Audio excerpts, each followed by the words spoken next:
নমস্কাৰ বন্ধু বান্ধৱীসকল, স্বাগতম জনাইছোঁ মোৰ অন্য এক নতুন ভিডিঅ'লৈ। আজি আমি এই ভিডিঅ'ৰ জৰিয়তে কথা পাতিম অসমৰ জনপ্ৰিয় অভিনেত্ৰী অমৃতা গগৈৰ বিষয়ে।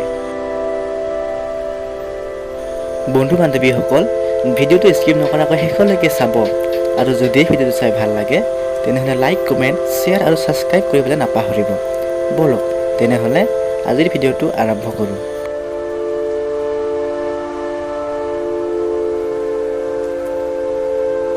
অমৃতা গগৈ হৈছে অসমীয়া চলচ্চিত্ৰ জগতৰ এগৰাকী জনপ্ৰিয় অভিনেত্ৰী, যাৰ নাম শুনিলেই অসমৰ যুৱকসকলৰ মুখত স্বতঃস্ফূৰ্তভাৱে হাঁহি বিৰিঙি আহে। সেইগৰাকী অভিনেত্ৰীয়ে হৈছে অমৃতা গগৈ।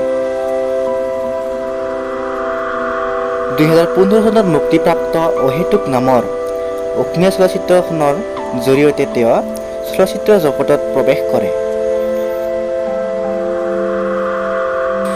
শিৱসাগৰ জিলাত জন্মগ্ৰহণ কৰা অমৃতাই বৰপাত্ৰ হাইস্কুলত স্কুলীয়া শিক্ষা সমাপ্ত কৰি উচ্চ শিক্ষাৰ বাবে মহানগৰী গুৱাহাটীত থিতাপি গ্ৰহণ কৰে। কটন মহাবিদ্যালয় আৰু গুৱাহাটী বিশ্ববিদ্যালয়ত অমৃতাই উচ্চ শিক্ষা গ্ৰহণ কৰাৰ অন্তত অভিনয় জগতত ভৰি দিয়ে। বিভিন্ন ঘাত প্ৰতিঘাতৰ মাজেৰে অহেতুক ছবিৰে 2015 চনত অসমীয়া ছবি জগতত প্ৰথম খোজ পেলায় অমৃতা গগৈয়ে।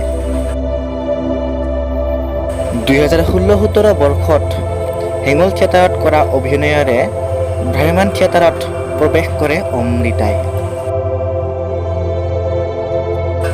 অমৃতাই অভিনয় কৰা আন কেইখনমান অসমীয়া ছবি হ'ল যেনে দূৰ, ছয়গাঁৱৰ চম্পা, কোঁৱৰপুৰৰ কোঁৱৰ আৰু নিজানৰ গান।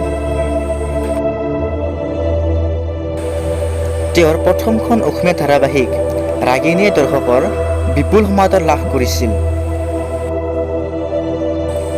অসমীয়া খাদ্য খাই ভাল পোৱা অমৃতাৰ প্ৰিয় অভিনেতা উৎপল দাস আৰু ৰণবীৰ সিং। অভিনয়ৰ সমান্তৰালকৈ নৃত্যশিল্পী আৰু ঘোষিকা হিচাপেও অমৃতা সকলোতে সমাদৃত। অমৃতা গগৈৰ দীৰ্ঘদিনীয়া প্ৰেমিক মনদীপ কাকতিৰ সৈতে বিবাহপাশত আবদ্ধ হোৱা অমৃতাৰ এজনী কণমানি কন্যাৰে তিনিজনীয়া সুখৰ সংসাৰ বৰ্তমান কৰি আছে। বন্ধু বান্ধৱীসকল, আজিৰ ভিডিঅ'টো ইমানেই আছিল। যদিহে ভিডিঅ'টো চাই ভাল লাগিল তেনেহ'লে লাইক, কমেণ্ট, শ্বেয়াৰ আৰু ছাবস্ক্ৰাইব কৰিবলৈ নাপাহৰিব।